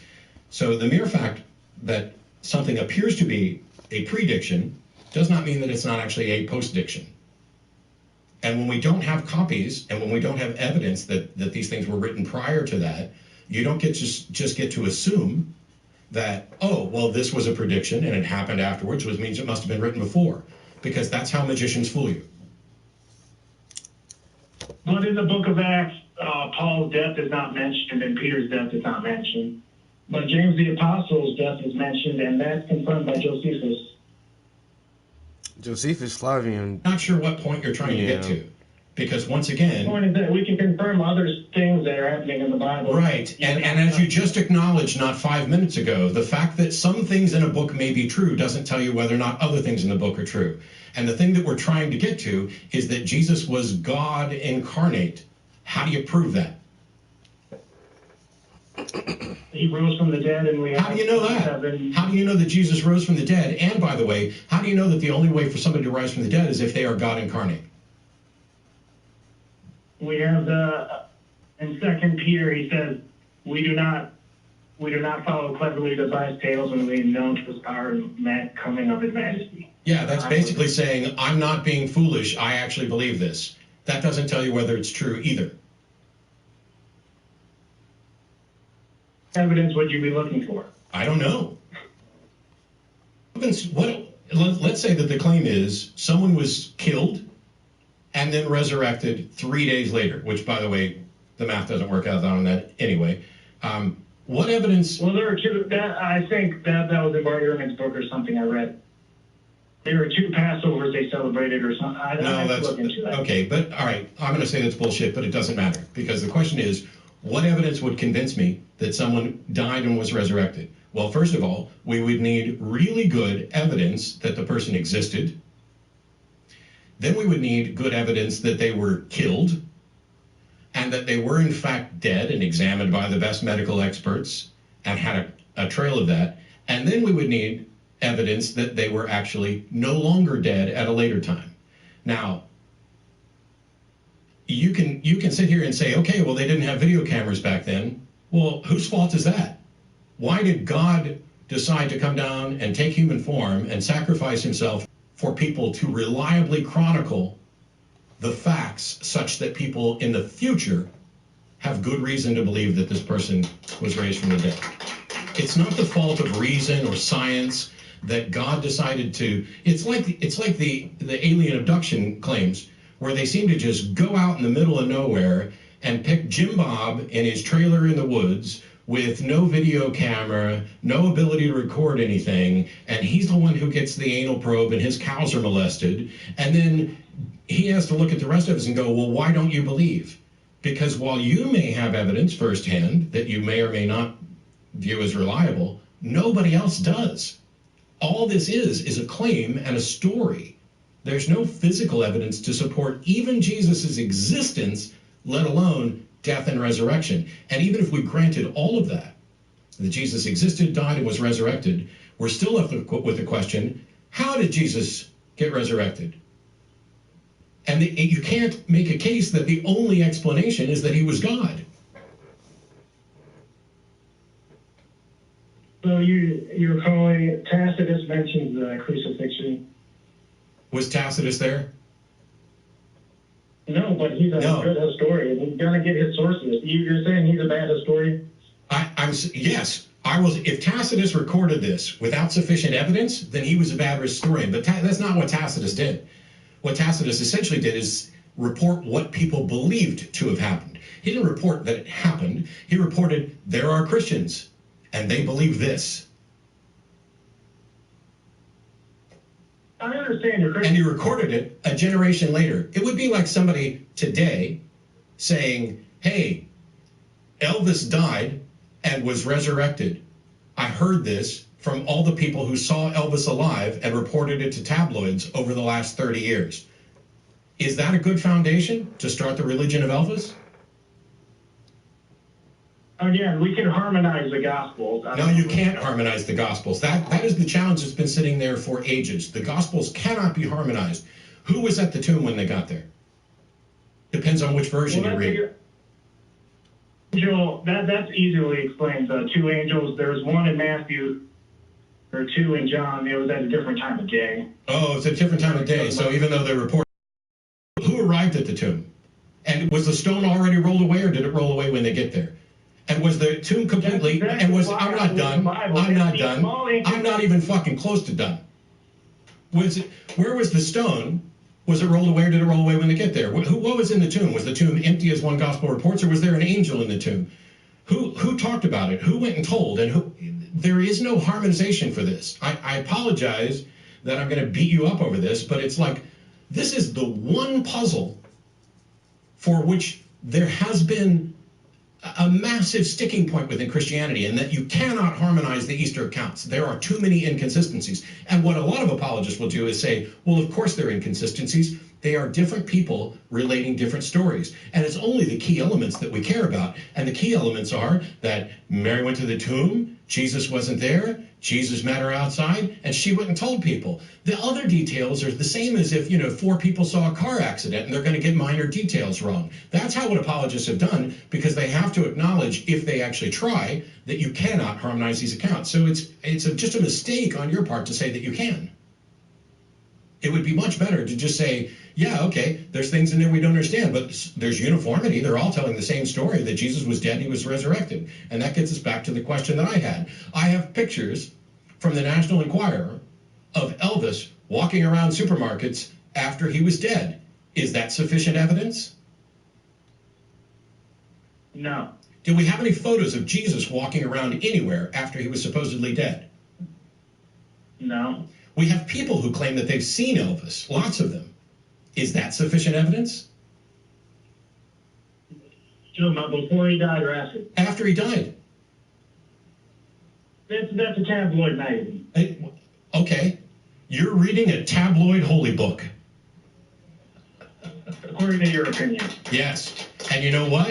If you had actual evidence that was better than what we have for Elvis, you would present the evidence and not just, well, Acts was right about this, or, well, the Gospels can be harmonized when they can't. You don't have evidence. And you're acknowledging, I would say that there is vastly superior evidence for the resurrection of Elvis than there is for the resurrection of Jesus. If you think you have better resurrection for Jesus than you do for Elvis, present it.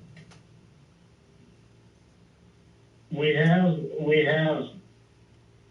Can we just say go back to Matthew?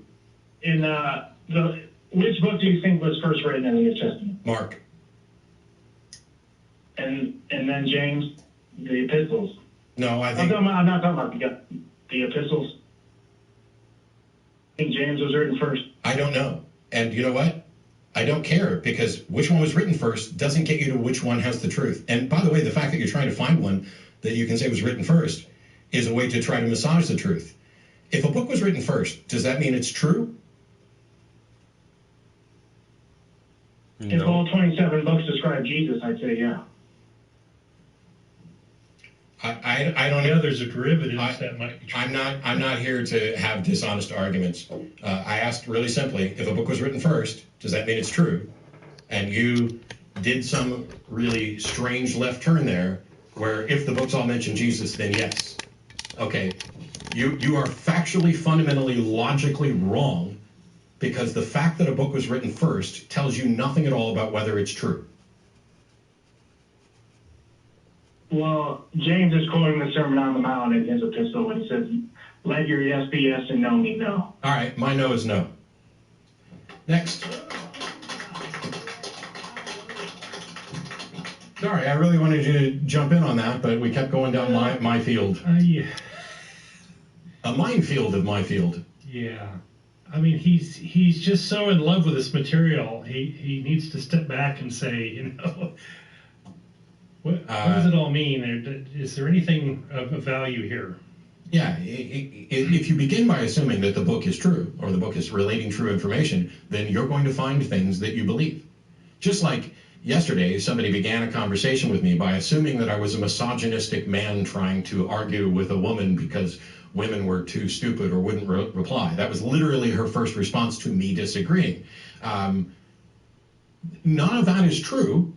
She was like, oh, I see that you've only responded to women in this thread. Well, no, actually, I only responded to you in this thread, and I haven't made any assumptions at all about whether or not you're a woman, or anything at all about whether or not either of our genders matter at all. You just said an answer, and I said you were wrong, and then you came at me as if I was a misogynist out to steamroll over a woman.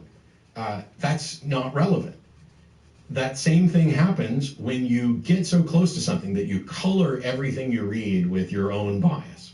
And if you begin with, oh, well, it's got to be true, then you're going to find that. And if you begin with, oh, anybody who comes in and just says I'm wrong is clearly a man looking to push a woman around, then that's what you're going to see too. Bias. Yeah.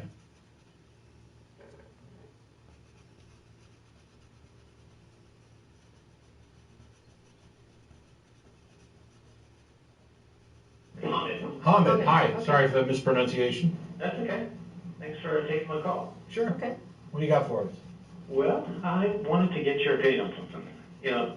I've heard a lot from atheists that, unlike people of belief, people of religion who have a certain thing that they believe in, whether it's God or other tenets of faith, the atheist often says, well, I actually don't have anything to believe in because there's no good evidence, I have my doubts, so I don't have to really offer any substantiation or evidence from my point of view. And so I've heard this a lot, that the onus or the burden of Oh, okay. yes. Believer. Yeah, the way you phrased it is kind of one of those things that we hear quite often where atheists have nothing to believe in. That's not true. Atheists believe in all sorts of things. I believe in pretty much, probably most of the things that you believe in, with the exception of God. What you're talking about is, on the subject of belief in gods, do atheists have some burden of proof? Right. Yeah, the answer is no. And that's because atheism and theism aren't positions. God exists, or theism isn't God exists, and atheism isn't no God exists. They are both positions on the proposition that a God exists, and theists accept that proposition as true, and atheists reject that proposition as true. It is a complete failure of an understanding of the burden of proof to expect atheists to demonstrate that a God doesn't exist. It's the same reason why in a courtroom the onus is on the prosecution. And so you can really view this as the prosecution has claimed that a God exists, and I'm finding that God not guilty of existing. I don't know for sure if that God is completely innocent of existing. I can't know that. That would be the null hypothesis, a thing that could never actually be demonstrated. And so my vote is not guilty. Okay. Well, my opinion on this is that atheists do in fact have some burden of proof. Because by virtue of saying that, I don't believe in God, in some sense you're saying that I'm going to take the position that there is no God. No, you don't have to do that. You're practically Did you saying not that. just hear the courtroom analogy? Do you think that the defense has the burden of proof? Well, no, I mean, the way the legal system is set up is that you are innocent until proven guilty. Right, and the way we evaluate existential claims is that nothing exists until it's demonstrated to exist. Well, I mean, generally speaking, but there are times where you have to assume that something exists, even if you don't have good evidence. No. Why would you ever do that? Only because the alternative also becomes less believable. Now, in the case of atheism, No. Can you give an example of this? There is no God. Can you give an example of this wild-ass assertion you just made? Okay, that is... I'll give an example when it comes to theism. If you're going to say that there is potentially, now there are two possibilities, right? There either is God or there isn't, correct? Correct. So one of those two has to be true. Correct. So if you're going to say, well, I think it's more likely that there is no God, because as an atheist, that's what you're saying. You're saying it's more likely that there is no God. No. Correct? No. No? No. We've explained to you so that you don't have to say that. God? No. What we're saying is that we don't believe. I understand, but which is more likely in your point of view? What I'm saying is that you haven't presented evidence sufficient for me to accept your claim that a God exists. It may be the case. If you do, I Well, will that's fine. believe. I haven't tried to prove that God exists. I'm simply asking fine you then. what you think is more likely.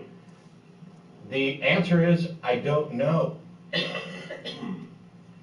It may be the case that we can't determine which one is more likely. However, if you'd like somebody to defend the case for anti-theism, the position that it's more likely that a God doesn't exist, that can be done too, and I'm happy to do it, but that isn't atheism, and it's not anything that I'm required to do.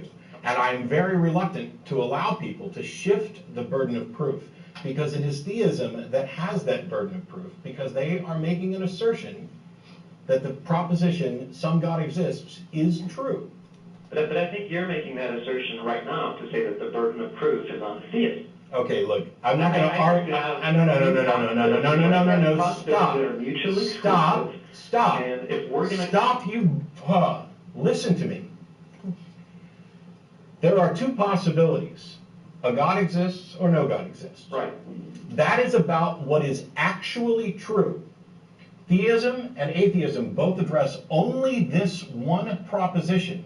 It is what is your belief about this proposition, much in the same way that the defendant is actually guilty or innocent, but we only address the question of guilt. And you either believe that the defendant is guilty or you do not believe that the defendant is guilty. And saying that you do not believe the defendant is guilty does not mean that you believe the defendant is innocent, and it does not mean that you have made any kind of statement about which is more likely. It means that you have not been convinced of the burden of proof that is on the actual claim. That's it.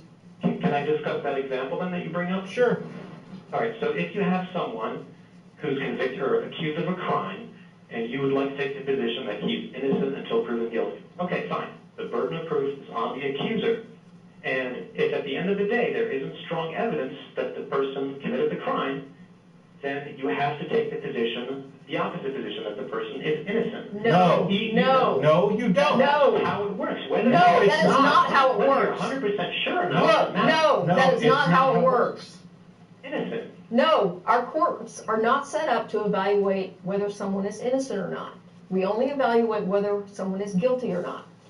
Okay, fine. If someone I'll change is my language. Let's just say you take the position that they're not guilty. Right. There you go. go. But practically speaking, did the person commit the crime or not? We don't know. We don't know. And so which is more likely? We don't know. We don't know.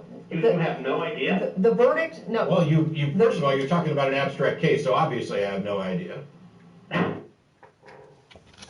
The O.J. Simpson trial.